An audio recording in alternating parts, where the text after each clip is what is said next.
Is this working? Can I walk around and you still hear me? All right, perfect. Then I don't have to be confined to this platform here. Well, thank you so much, Nitin, for those kind words, and thank you all for being here. It's an absolute honor.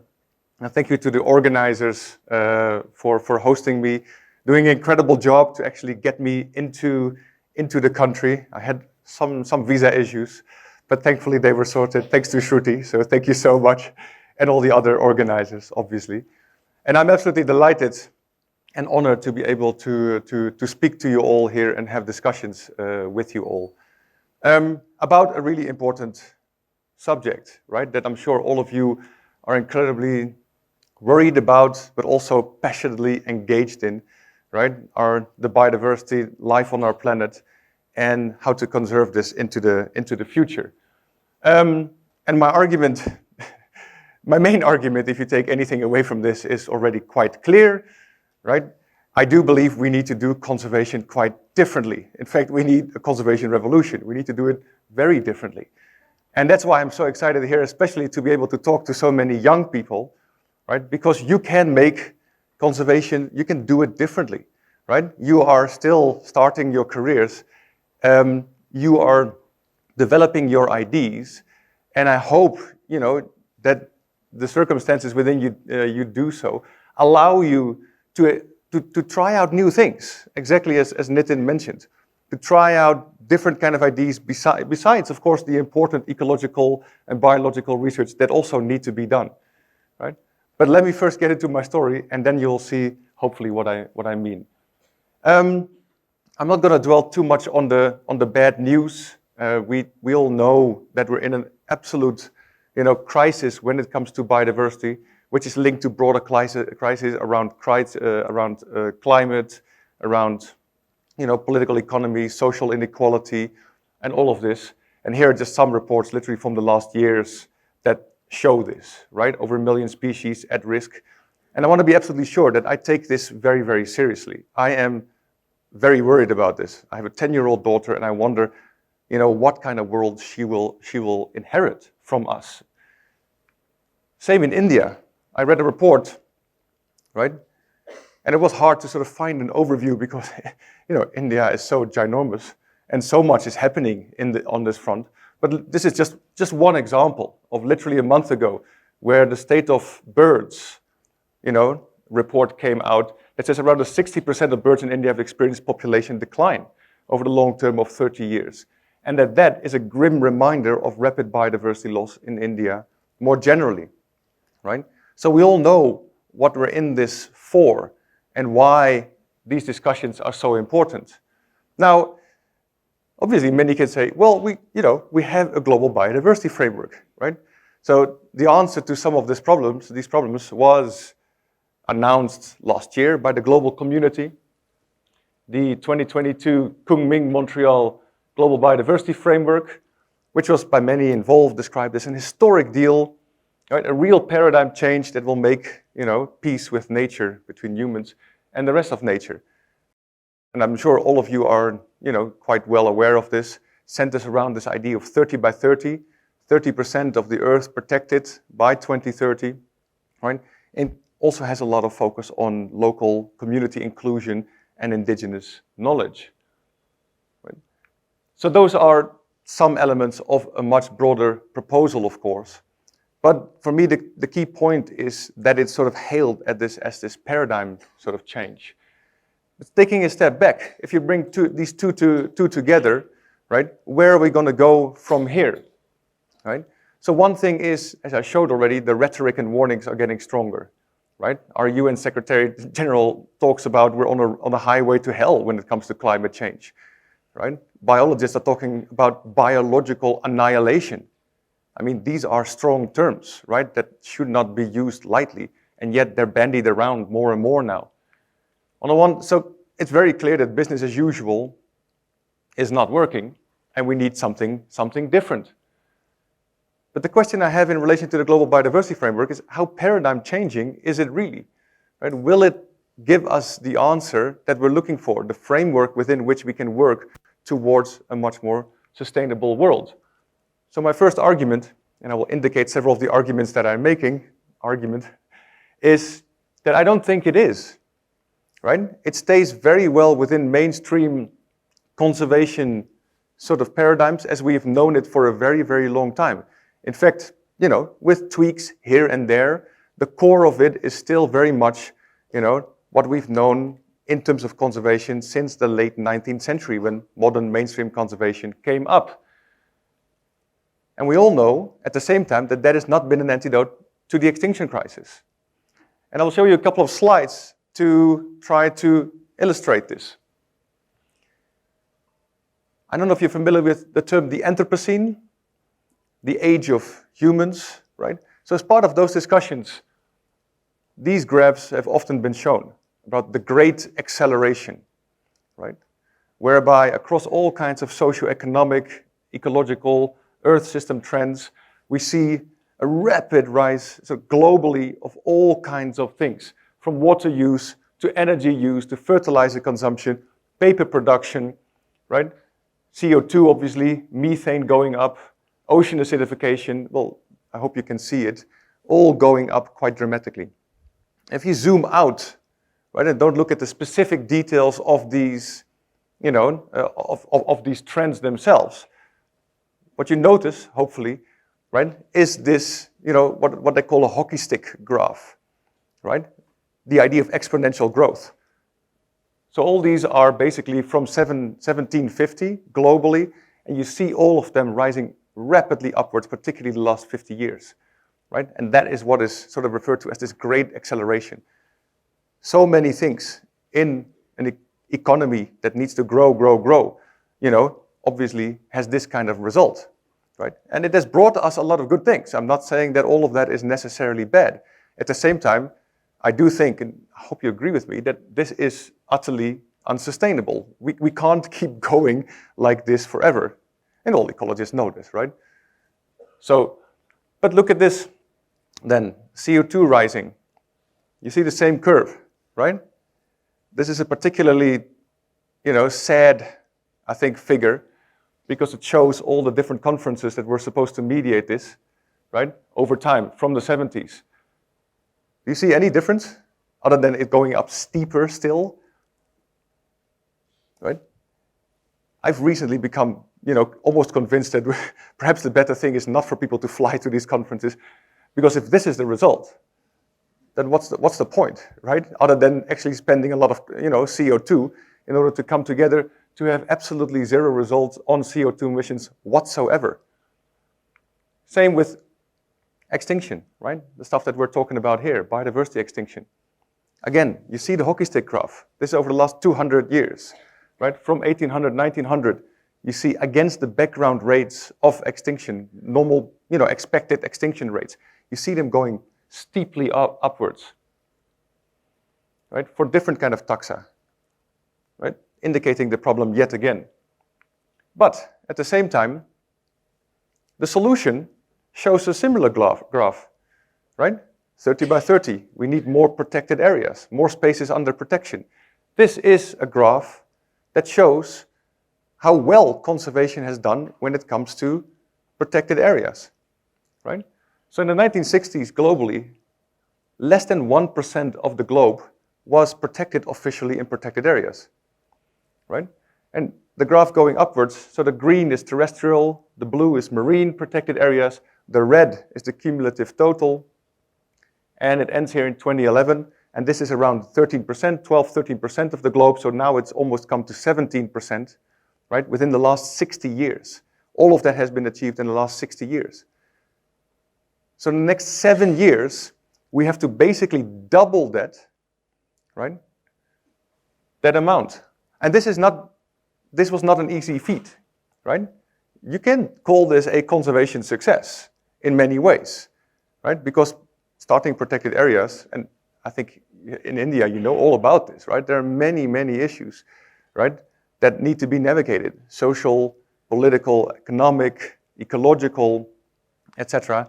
I mean, India is still pretty far from this, has 5%, maybe going to 6% of its terrestrial sort of area under protected area conservation. right? So going to 30% will still take a little bit of time. Now, I mean, that's your challenge, of course. I wish you good luck with that. 25% on top of what you have now, right? Where it's been already, if I understand correctly, quite hard, to get to this 5% in the first place. But, and I don't know whether this can go back as well, right? If you take these together, what is critical is that this, right, happened at the same time as this. And I'm not saying that conservation does not protect species, because it can, right? And it does very often. In fact, it can help to get more species going up in particular places. But it hasn't stopped the global extinction crisis, right? And in fact, all of it is going up, and that is a key element in my talk. So, what I'm trying to do in this talk and in the book is to reflect on this situation that we have through what is generally referred to as the Anthropocene conservation debates. Basically the question, how is this enormous and growing human impact changing conservation policy and practice? How should we think or rethink conservation going forward? Now you can imagine, with so much at stake, this is a very urgent and tense discussion, right? And where to go from here is an absolutely crucial question, and that's what my talk centrally wants to contribute towards.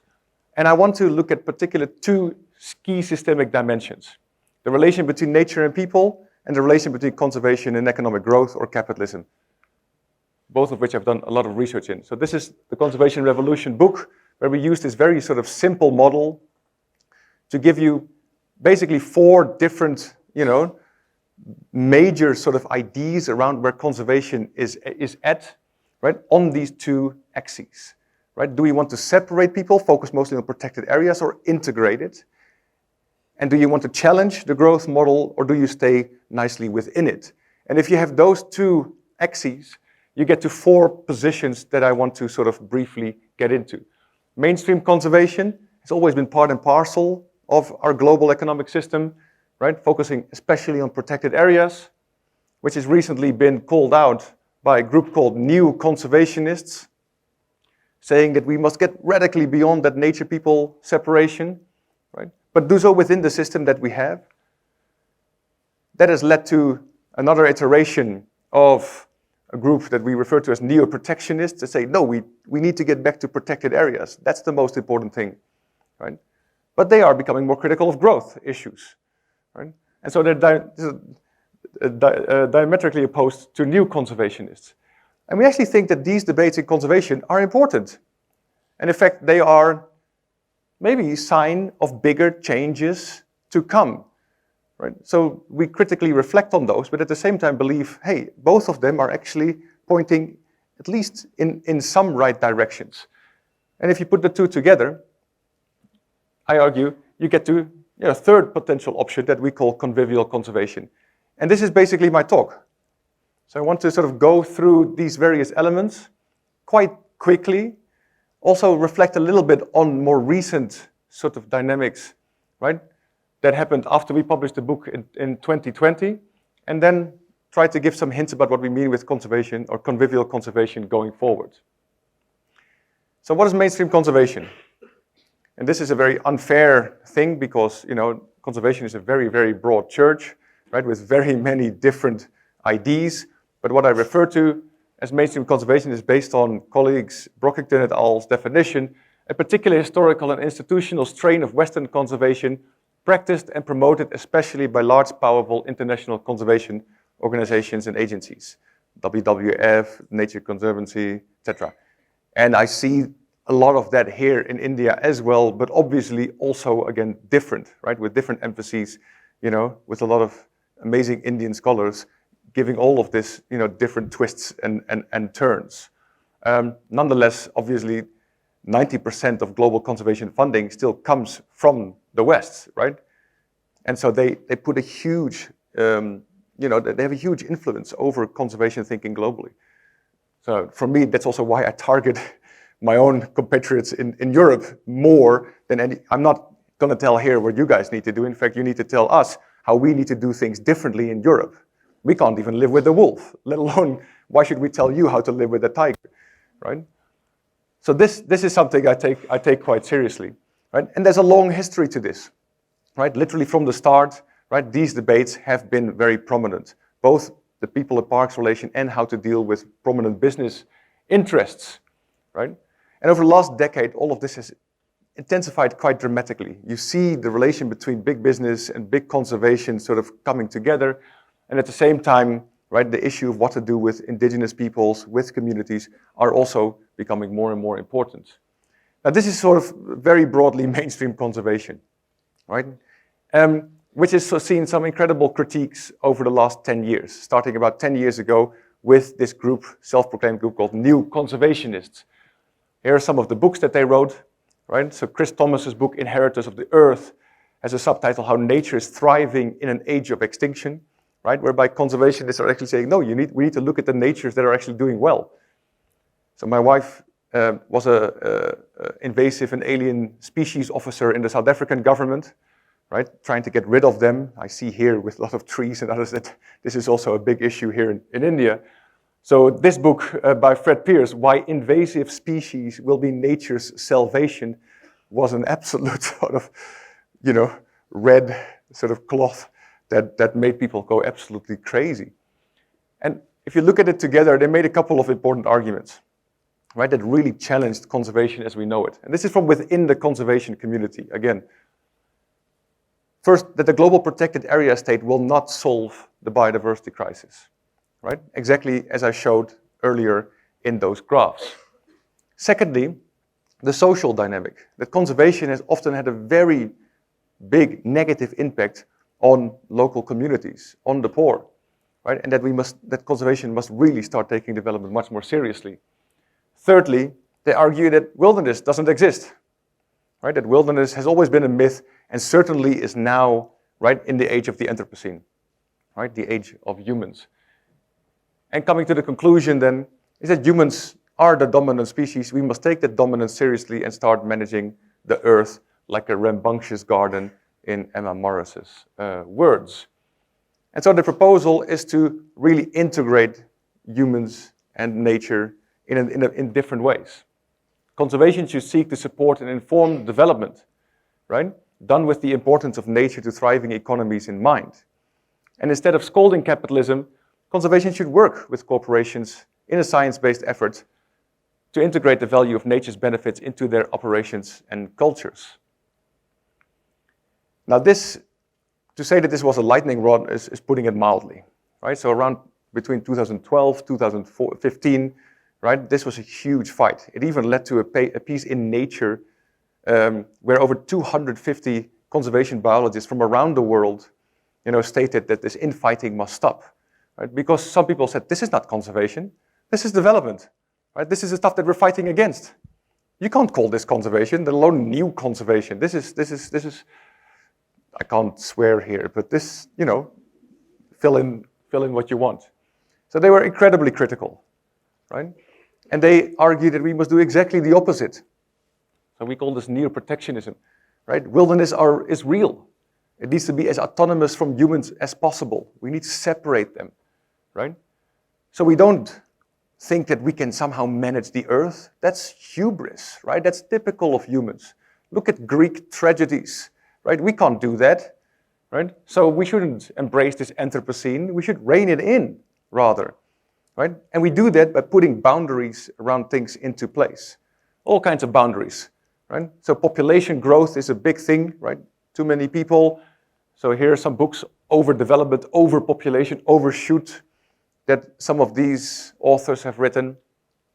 Life on the Brink, environmentalists confronting overpopulation. So that's one, I think, quite disturbing sort of element of this discourse. But also boundaries around where places where humans can live and develop, so protected areas, but also to consumption and economic growth, which for me was an interesting thing because that is something I can sort of relate to.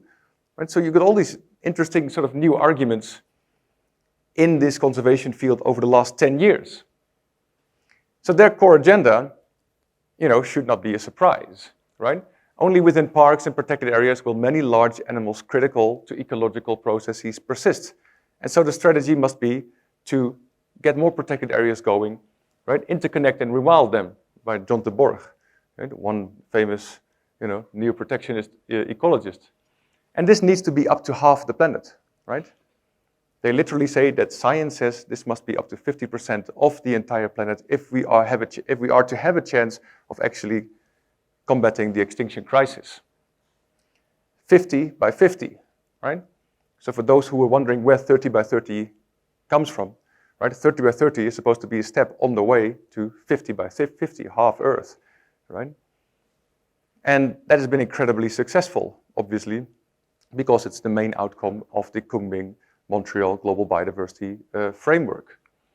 Now, this stuff happened between mainly 2012, 2015, maybe 18, and since then there have been some important recent developments. So the book reflects on these things. These are all in the book, but there have been some interesting new developments that I sort of wanted to reflect on, especially for this talk. Because over the last couple of years, some of these, so-called sworn enemies have come together to, come to a new sort of global deal or global understanding, a new global conservation framework. And they very deliberately put it in this way, right? We should really come together. They try to step over their own shadow, something I do think is a good thing, right? But within this mainstream kind of setting. So 3 important, right, elements within that global discourse are the following, right? Harvey Locke's 3 global conditions framework, 3 global conditions that need to be met for, us to be able to tackle the extinction crisis. In 2021, the global goal for nature, I don't know if you've heard about this, you can go to naturepositive.org, right? And the idea is that we should be nature positive by 2030, right? So as, right, extinctions are further going up, right? As biodiversity, fauna, flora are going down, we should sort of have this bending the curve, as they call it, right? Going back up, whereby it's 0 net loss of nature from 2020. That's not something that we've managed to do yet, but net positive by 2030 and full recovery by 2050. And they ask everybody to subscribe to that. I don't think that is a bad thing. Absolutely not. This is a vision I would appreciate, right? And that I think may be possible if we take more drastic action within and beyond conservation, right? But this should be the global goal for nature. And of course then, last year, the Kunming-Montreal Global Biodiversity Framework, right? So to really sort of try to come together to focus on this sort of global framework within which the extinction crisis is currently unfolding. But how to how to make sense of that kind of global? What are we then talking about? Because that is, of course, a very high level of abstraction that many of you will not necessarily do research on, right? You probably may focus more on particular areas, cases, etc. Right? First of all, important to say that the global, in that sense, is nothing new for conservation. Conservation has always been global, right from the start, right? Also based on an idea of universalizing knowledge, right? That science that works in India is also science that works in South Africa, is science that works in America, etc., etc. It's always also been part of a global economic system. But at the same time, this global is very uneven, it's very diverse, and it changes all the time. And this is a little bit weird, and this comes back to the point I tried to make earlier, right? Conservation can be very successful, right? Our current conservation sort of system also allows for successes, right? The number of tigers going up to about, even more than 3,000 now, right, is generally hailed as a conservation success, especially when you see, populations of tigers going down in sort of neighboring countries, other countries of Southeast Asia. But obviously, that happens at the same time, again, as this big elephant in the room, right? That more than 1 million species are under threat. So how can we understand this sort of changing uneven global conservation, I wonder, a bit more realistically? Because these goals sound nice, but what is actually behind that? And what I'd like to suggest is that we don't talk about the global, but we actually talk about the planetary. So in social sciences, there's now a big debate that we're actually moving away from this idea of the global, and we're entering an era of the planetary. So what does that mean? And I think Martin Arboleda, a scholar from Chile, actually explains it really, really well. So he argues that the very idea of the global, as the proverbial blue marble, demarcated and measured through grids and coordinates, is gradually superseded by that of the planetary, in which the Earth re-emerges as an unfamiliar place riddled with eerie, destructive, and menacing forces. So basically what he's saying is that, and I'm literally sort of I lived through this exactly. I sort of became, an adult in the 1990s, and the Earth, the globe seemed to be my oyster, right? Like we could travel anywhere. Globalization was everybody was supposed to be, be interlinked. We were post the Cold War. Things were going to get better. But he says actually that idea that things will inevitably be getting better, they're more integrated. Many young people these days, and I see this, I don't know here necessarily, but young people, many don't see that anymore. The students that I teach now in Wageningen are very different from, the expectations I had of the world, right? They're very worried about climate collapse and all that, right? So we have left that promise of the global, and now we're facing the consequences of the planetary situation. And he describes it as follows, as opposed to and this is a bit of sociological blah, blah, blah, but spaces of flows and liquid modernities, that everything was possible, right? That we had all this promise to look forward to that populated earlier versions of globalization. The notion of the planetary designates a convoluted terrain where fences, walls, and militarized borders coexist with sprawling supply chains and complex infrastructures of connectivity. For those who can afford it, right? For those who are lucky, you can travel anywhere, right? The world is still your oyster. For most people in this world, it's not the case at all, right? They cross a border, they're arrested, if not sometimes killed, right? So a very different idea of our planetary situation, right? Further imbued by all kinds of more anxieties that have been popping up, right? Over the last sort of 20 years, right? Including it's too late to stop climate change, right?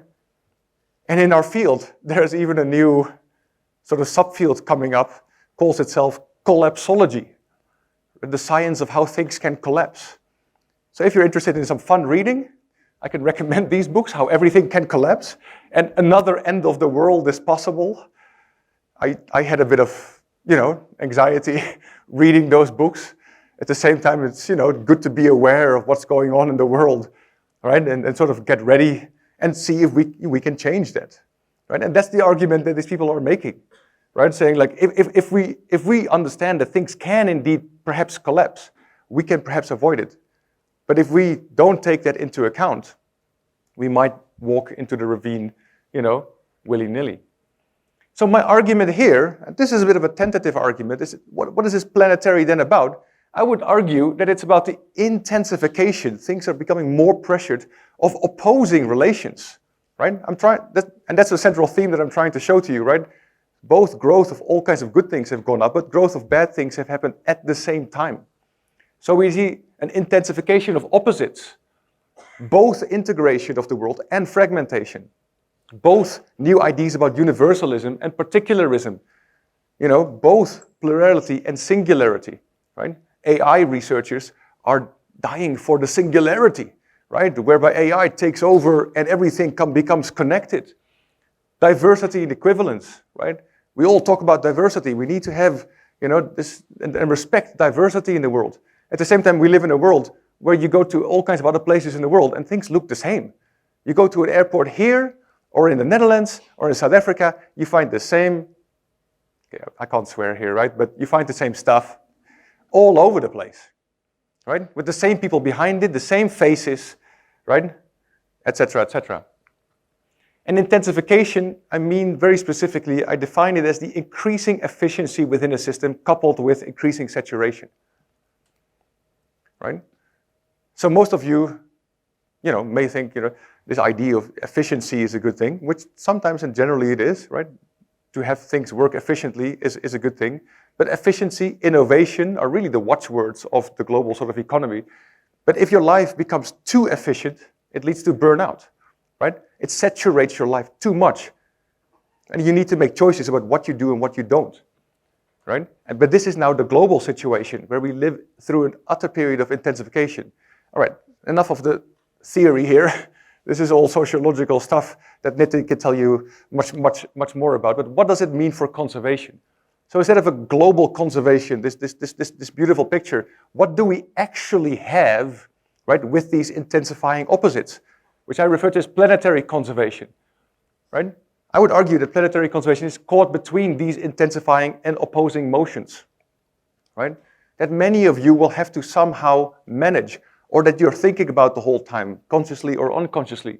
So conservation these days need to at once do justice to the totality of the planet and to rising demands for particularities, right? For indigenous local particularities. So you have to think about the whole globe and what happens on the ground. That's hard to do. Conservation needs to incorporate an increasing plurality of knowledges, whilst also standardizing ecological monitoring and evidence, right? Again, you see these opposites. Conservation needs to save diversity, biological diversity, in very diverse ways, but also doing justice to turning all this diversity into commodified equivalents necessary for natural capital. Somehow it must all be turned into money, right? Equivalents.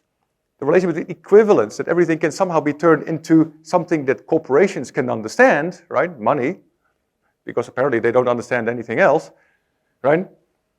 Comes with, the pressure to respect an incredible amount of diversity. And lastly, right, conservation hopes to integrate global management of biodiversity in a world that's increasingly fragmenting. Well, good luck with that. That is a challenge if ever there was one.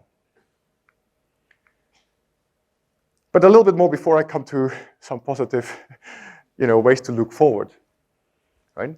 So within this, there have been some other important responses to the ecological crisis, right? Above and beyond new conservation and the neo-protectionist debate, right? And I want to mention just two, right? So there's been an incredible intensification of knowledge, right? An incredible intensification of information flows, right? The amount of peer-reviewed articles that all of you will have to wade through in order to understand just a little bit of your field, right, is also rising exponentially. I can show you exactly the same graphs, right? And publishers are making good money off of this, right? MDPI, Routledge, you name them, to get all of you to publish as much as you can possibly in order to get tenure and all the rest of it. At the same time, big data, right, that conservation these days depends on and works with, right, leads to kind of things like this in Nature 2022. We urgently need tools for rapid assessment of wildlife biodiversity and population dynamics at large scale and high spatio-temporal resolution. And Dr. Kumar actually referred to that already, right? This is going faster and faster. You literally said that, right? So this is an intensification of knowledge. But thankfully, the website conservationevidence.com, right, quote, has the wildly ambitious but conceptually blindingly obvious aim of collecting together all evidence for how well every conservation intervention ever dreamt up actually works for every species, all habitats in the world, and making it freely available on their website.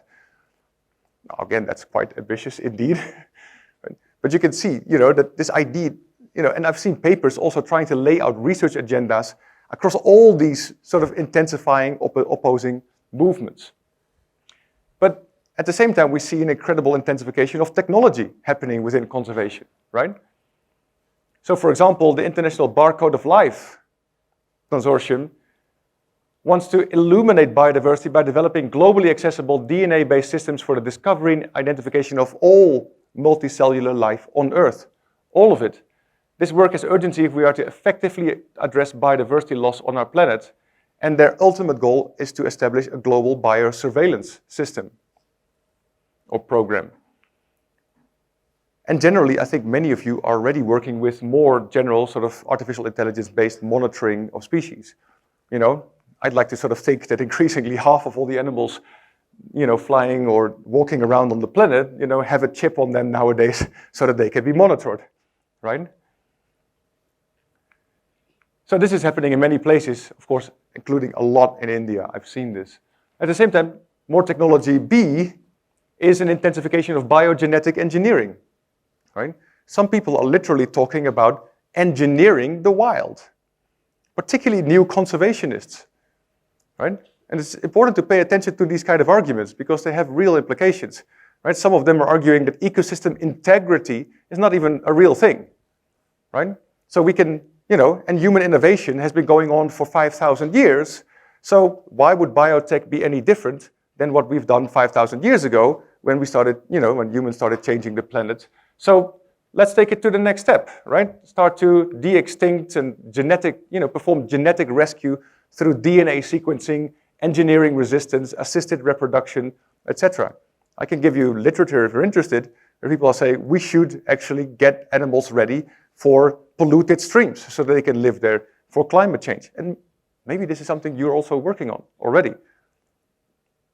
In fact, the ultimate goal, of course, is to de-extinct species. George Church at Harvard believes he can de-extinct the mammoth and the Tasmanian tiger within the next 5 years. They won't be the original, but, they will maybe growl and look a little bit like it, right?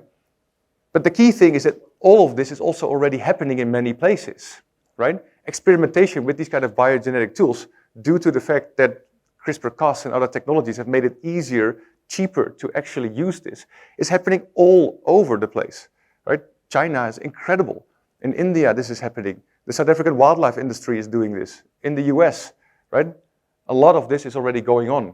And it's happening not so much under the radar, but I don't think most of us are quite aware of how far this has already come. And again, it's changing the conservation equation. So how to evaluate all this? I only have about 10 minutes left, so I need to come to, a way forward from all of this. My argument is that these issues, these elements, are part of the dominant conservation equation that we've, come to know, and that has, of course, obviously changed in particular ways, but still works within the same kind of mind frame and mindset that we need to get beyond, right? So these dominant conservation perspectives and these responses I just outlined present contradictory and ultimately self-defeating positions. Let's just move through them very quickly. Mainstream conservation, it's clear that this needs to be transcended, right? Even critics from within have pushed hard for new types of conservation, including new conservation. So we argue, okay, yeah, we have a lot of respect and actually for their aim to reconnect nature and people. But their faith in capitalism is misplaced. Actually, those two things, the alienation of people from nature, is part and parcel of how capitalism functions, right? You need property rights, very simply put, right?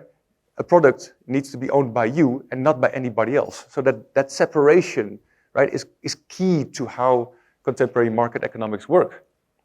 Neo-protectionism, we're very sympathetic to the sense of urgency, their critique of consumption and growth, but we think that their ideas about separating people and nature on this massive scale, is not going to work. And then lastly, more knowledge and technology, right, is actually increasingly part of a drive towards greater intensification, leading to the saturation of the world, the pressure on all of us, right, rather than reducing pressures, right, that we need to go forward. And I just want to be absolutely clear here. I'm not saying you should not do research anymore or stop writing. But just writing for the sake of writing, getting stuff out, right, what a lot of people have been pressured to do in academia is something we should move beyond. We must all think, why are we writing the things that we are writing?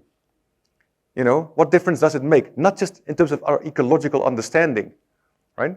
Because the world was a more biodiverse place before we actually knew and had this sophisticated knowledge. But what does it contribute to broader sort of change and transformations that we are sort of focused on? So these things are important, again, right? They point to the fact that conservation is changing, right? That radical change may be possible. So what we say is we need to take it one step further, right? How to do justice to these radical impulses, but also at the same time move beyond them. And this is where I come to the last part of my talk, right? Towards, maybe a convivial conservation. So for us, this is an inherently entwined strategy, going beyond growth and beyond the nature-people separation. Very simply, why? Beyond growth, because you can't solve the problem by the same logic that created it, some obscure scientist once said, right? We stick within this growth mindset, everything will go up at the same time. We will maybe rescue a couple more animals, but in a world that is dying. Beyond the nature-people separation, right? We cannot save biodiversity if we cannot live with it.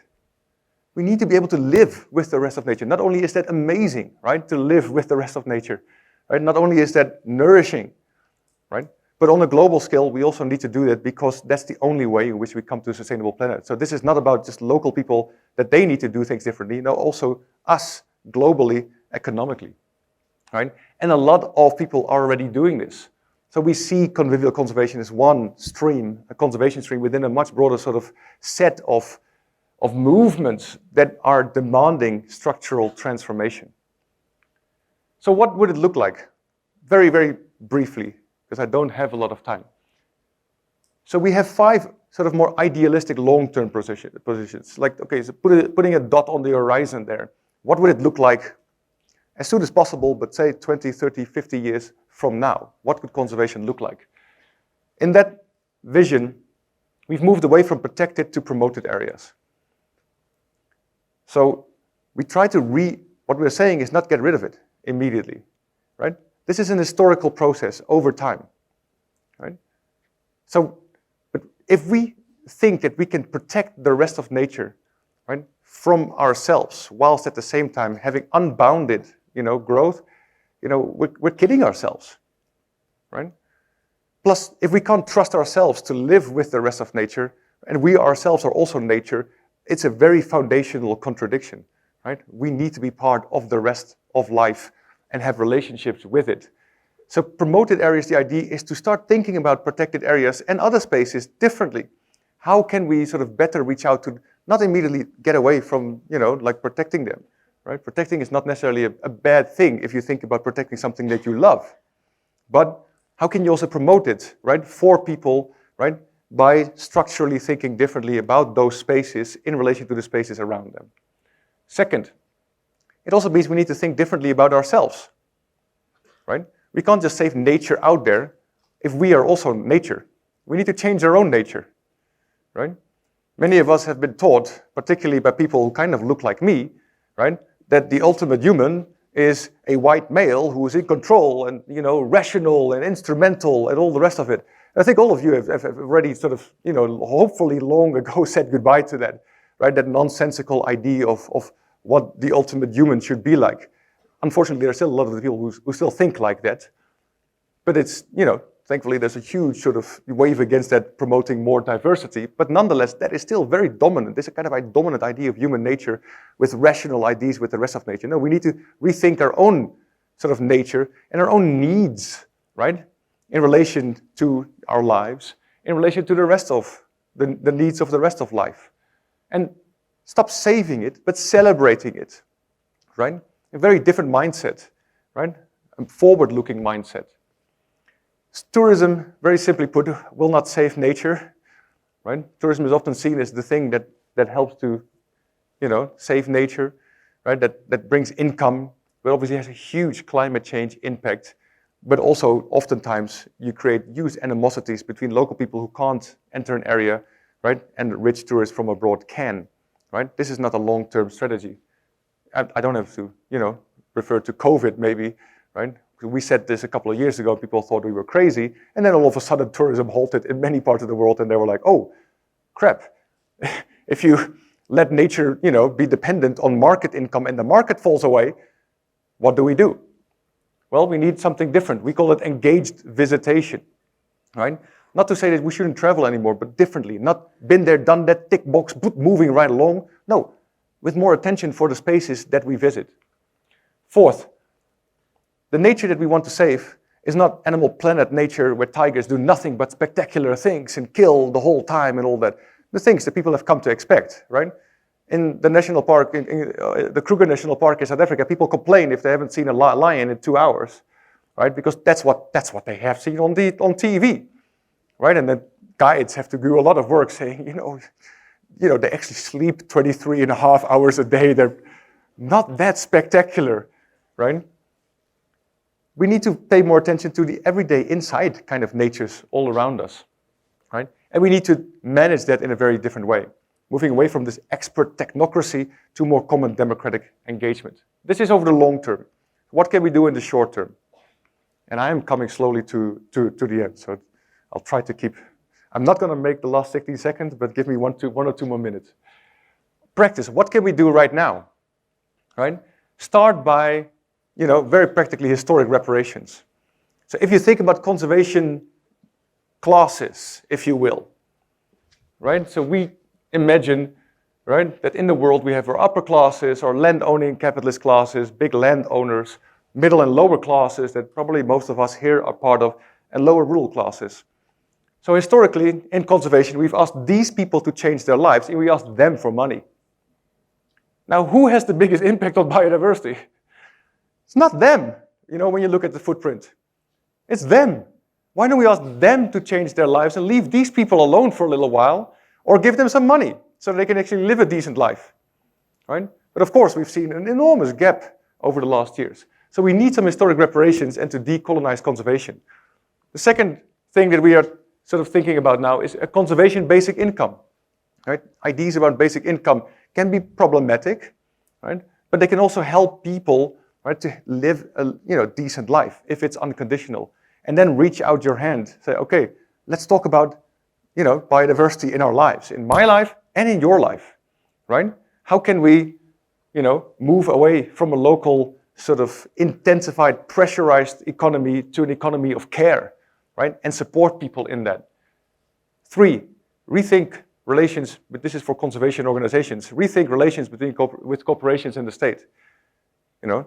Big corporations, like, if you look at WWF, there's like on the website, the corporations that they work with, who is who of the dirtiest companies on the planet, right? And I'm not saying we shouldn't work with corporations at all, but conservation should become a bit harder. Say, like, if you don't change your structural pressure on nature, we can't work with you, right? We can only work with you if you really are serious about a different economy, right? Otherwise, it's greenwashing.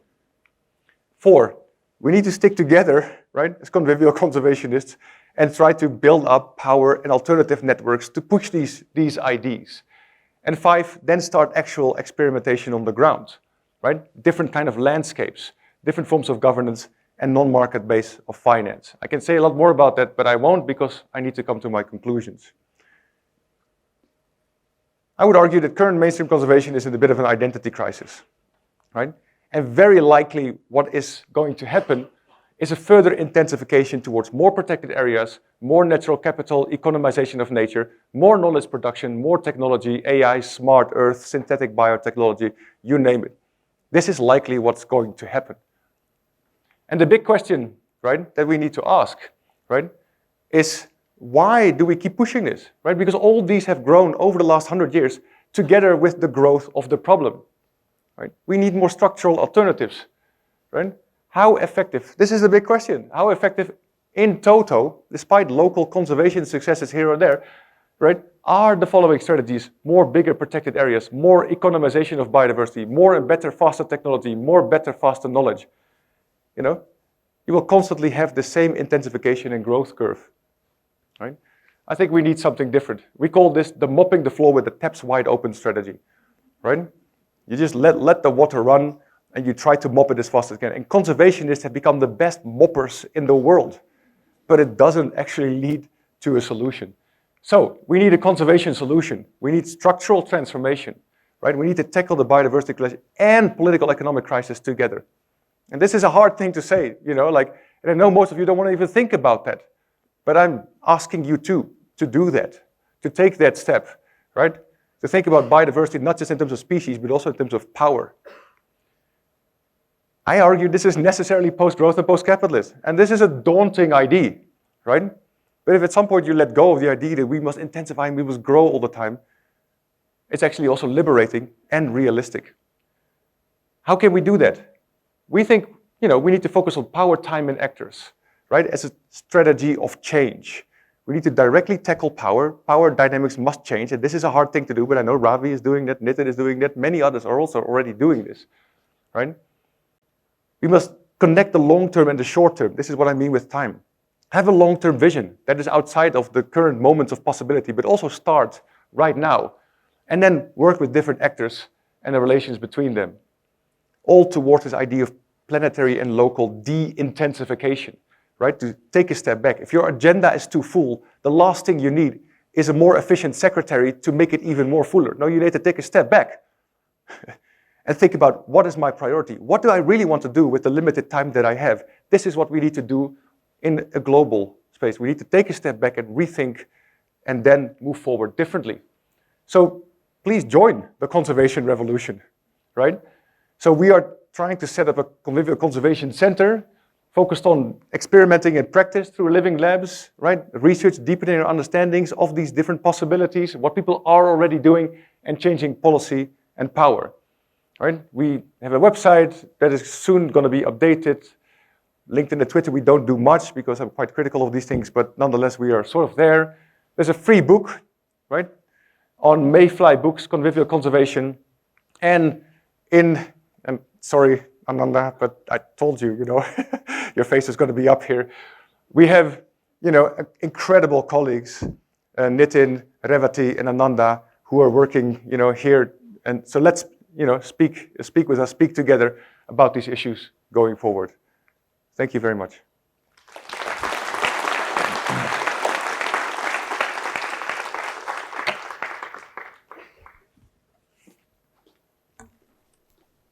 Thank you, Bram, for your thought-provoking plenary talk. Now we open up for a few quick questions.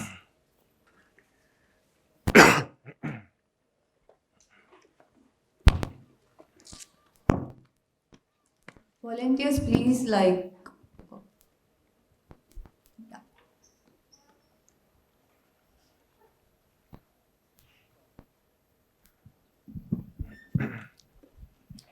Good morning, sir. Myself, Jeevan. I'm from PhD student from Telangana Forest College. And I have a question, sir. We have that policies, what you all said, we have policies, we have tourism, and we are also moving from protected to promoted areas, and we are encouraging tourism. Is this enough for conserving? Is these strategies are enough for present conservation? As per reports from IPCC, there is about 60 to 70% of wild flora and fauna going to extinct by 2030. On one hand, you are saying that global goal for conservation is going to promote more biodiversity in coming 2030. Can we put some strategies which will be more familiar for our conservation? Should I get with it? Thank you so much for your question. I really appreciate it. So the central thing I've been trying to argue is that conservation needs to be part of a much bigger form of change, actually, form of transformation, right? If we stick to the current strategies, like more tourism, more protected areas, we get what we get the result that we have had over the long term already, right? We have some conservation successes, but at the same time, we will see the extinction crisis deepening. So the strategies that I outlined, right? For example, what we're working on is different types of landscapes, to think differently about fences, to bring, people in, and enable them to make a living, right? Through a conservation basic income, but on that basis to also then work with them to, for the long-term future, think very differently about areas where the strict separation may not be as strict as it used to be. This is a hard thing, right? And I'm not going to say that this needs to be implemented tomorrow, because I don't think that is realistic, right, in the current sort of framework. What I'm saying is that we can dream a little bit bigger for the long term, and in the meantime, start with actually more socially just conservation policies that reduce the dependence on tourism and actually gets more redistribution going within countries. I mean, India, in many ways, is quite a rich country, right? There's no wealth here, right? But, it's also very unequal, right? So I am also saying that can be redistributed in ways, right, to allow people to live, different types of lives that enable them to take better care of nature close by and far away. But this needs this kind of experimentation, right? It's not an easy proposition. Yes, sir. Adding to that, one more. Is conservation different? Okay. Last one question, sir. Sir, is conservation same for everyone? Like for a common man? No. And for a tribal dwellers? And for a businessman? No. Then why can't we formulate different strategies for everyone? Yeah. No. Well, I mean, so I would agree. It's not the same not the same for everyone, right? That's why I made the differentiation between different types of actors, right? Different actors have different responsibilities, in the conservation equation, right? So it's for me, it's not the same for everyone. It's not the same for the rural dwellers or city dwellers or, CEOs.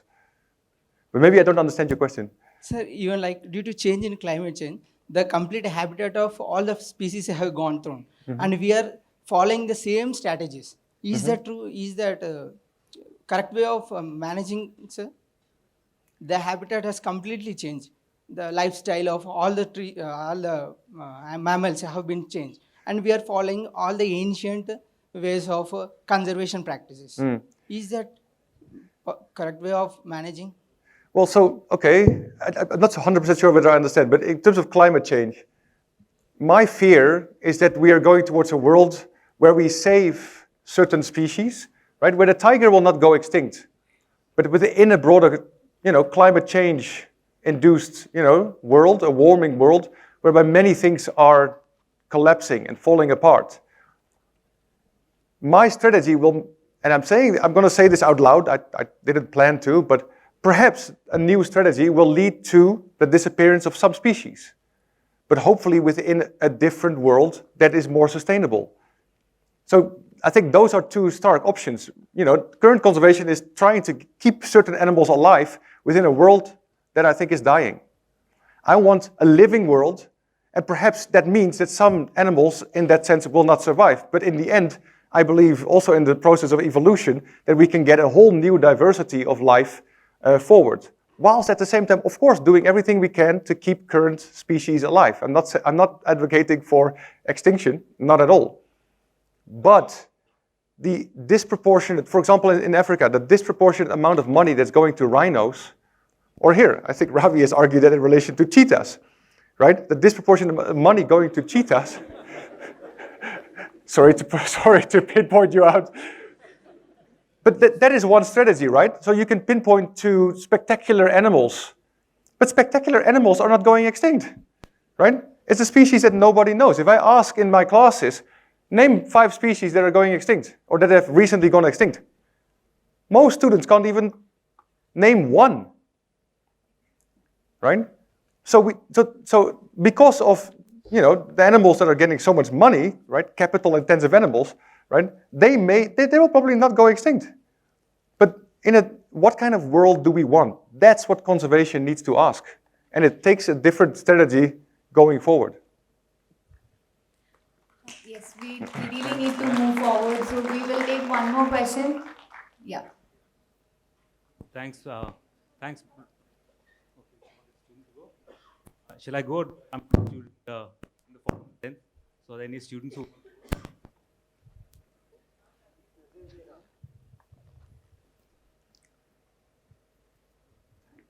Hi. Thank you so much for that. I had a follow-up question to something that you said in response to your previous question. You mentioned that in a world where maybe we let some species go in order to build a more sustainable world and a sustainable future. So I was wondering, who makes that call? How do you decide to let a certain species go extinct? How many voices are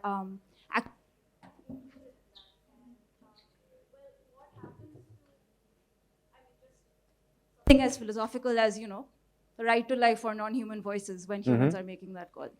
Yeah.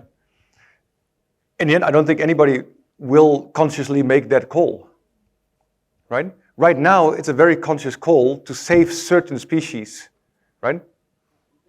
More or less successfully, right? Particularly by those who have a lot of money, right? They are making calls to save the tiger, right? There's a lot of rich people that are putting a lot of money into conservation, right? So there are actually a small group of species are now, people are now making the call to save a very small group of species. So I'm saying we need to get away from that and focus on larger processes of change. And in that process, I don't think anybody will make any call about whether or not we let some species go. But thinking through the implications of what I present, I think that maybe some species will then not receive the amount of attention and in the processes of change will not survive. I don't think anybody will make that call because I don't think that is a call that we should be making. But realistically, right, that is a choice that we have to face. are we willing as conservationists to let maybe, not consciously, but let some species go and, right, try to push for a different, more sustainable world? Or do we keep on focusing on certain species to try to keep them alive as the circumstances for them are becoming more and more difficult, right? And in the process, I think different people will have very different opinions about that. And my plea is for those that have had the least voice in that to come forward and have bigger voices in that. It means that people like me also need to take a step back and have other people, take the front stage and sort of give their opinion about where should conservation go, particularly here in India. I'm not going to say anything about India because I'm the last person that should be saying something about this. I'm not British, by the way. So thank you. But the Dutch are not necessarily a lot better, So you guys need to decide. But these discussions are important to have, and that I'd love to at least learn from and be part of. Yes, thank you, Bram. Bram is around for a couple of more days in case you have all your questions for him. Please feel free to connect with him like during other breakout sessions or whenever possible. So, thank you, Bram. Thank you.